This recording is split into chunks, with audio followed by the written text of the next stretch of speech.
Welcome to my review of I'm Your Woman, directed and written by Julia Hart, now streaming on Amazon Prime and starring Rachel Brosnahan from Marvelous Mrs. Maisel, a film set in the 70s, which I always welcome. Let's talk about it.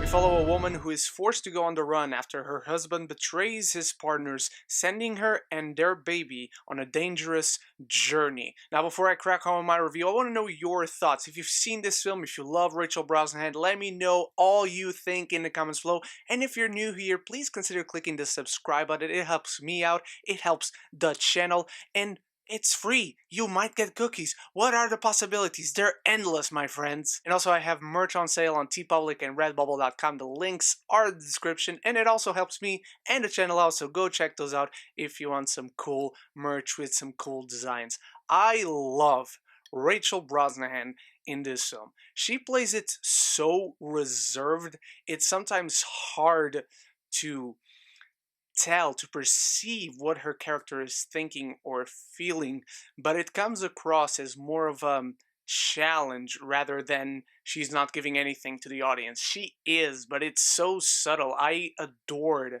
seeing her in this role. And I don't watch The Marvelous Mrs. Maisel, it's just a show that I haven't started watching, but this is the type of actress that she is, and I had no doubts because I've seen her in other stuff other than the show and this film. She's really, really good. And the film also looks gorgeous. I always love 70s movies because the colors they always use for film set in this time period are really beautiful. Bright, warm yellows, moody, cold blues. Everything just looks beautiful, and it's very, very defining for this film without telling you a single thing that it is set in the 70s, or at least that it's not in the present day. So I always love this type of presentation when it comes to movies set in the 1970s. Arinzé Kene, who plays a supporting character who's helping Rachel Brosnahan out, is also really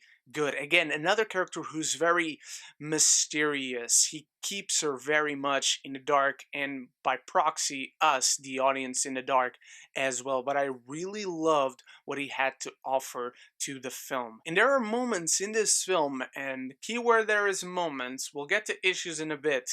Moments in this film that are so well handled when it comes to generating tension and keeping the suspense at an all-time high. Because we are left so in the dark with our main character, it's really, really good for those peak moments when suspense is meant to be generated, when you're meant to not be sure who to trust, what is going on, and the answers that might unfold eventually. Because with that being said, I have to go into issues because for a lot of this film, nothing really happens. And while our main character being kept in the dark becomes engaging because we fear for this woman, she is really not sure what to do, who to trust, but the audience as well. While that helps the performance and the character building, it doesn't let us in to the story. And on top of that, if nothing happens through the majority of this film,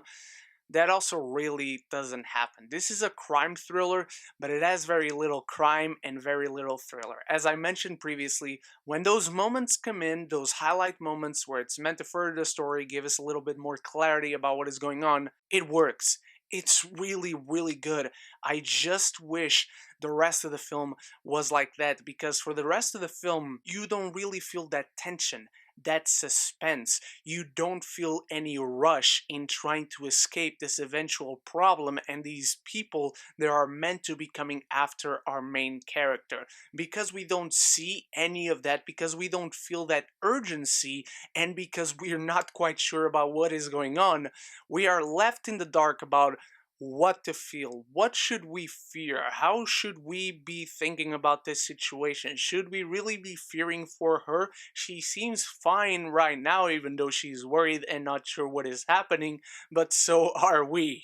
And because the film tries to create this veil of mystery around virtually every element of it, it's tough to feel a connection with this world and these characters. The last half hour of this film is great. really, really great. It builds and builds and builds to a crescendo that is very satisfying, but up until that last half hour, the film does almost virtually nothing with all its good qualities. Am I saying this is one of the worst films of the year? You should avoid it at all costs? I really am not. This is a fine movie that is on Amazon Prime. It's just a click away, so you have the 2 hours. By all means, do watch it. It's enjoyable, it's fine, but it feels way too lacking for the potential that it has going into it and looking at this premise. The performances are solid, the cinematography is gorgeous, but the story really needed some fleshing out. I'm giving I Am Your Woman a C. Now, what did you think of I Am Your Woman, my beautiful geekies? Let me know in the comments below. Tell me your thoughts on this film, if you love it, if you just love the performances, everything. Start the conversation in the comments, and thank you so much for watching. You are the best. Check out my reviews for The Prom, Songbird, Soul, Promising Young Woman will be tomorrow on this channel, and I hope to see you in all of those. So until the next video, stay beautiful, stay geeky, but most importantly, above everything else, forever and always, love each other and love the movies.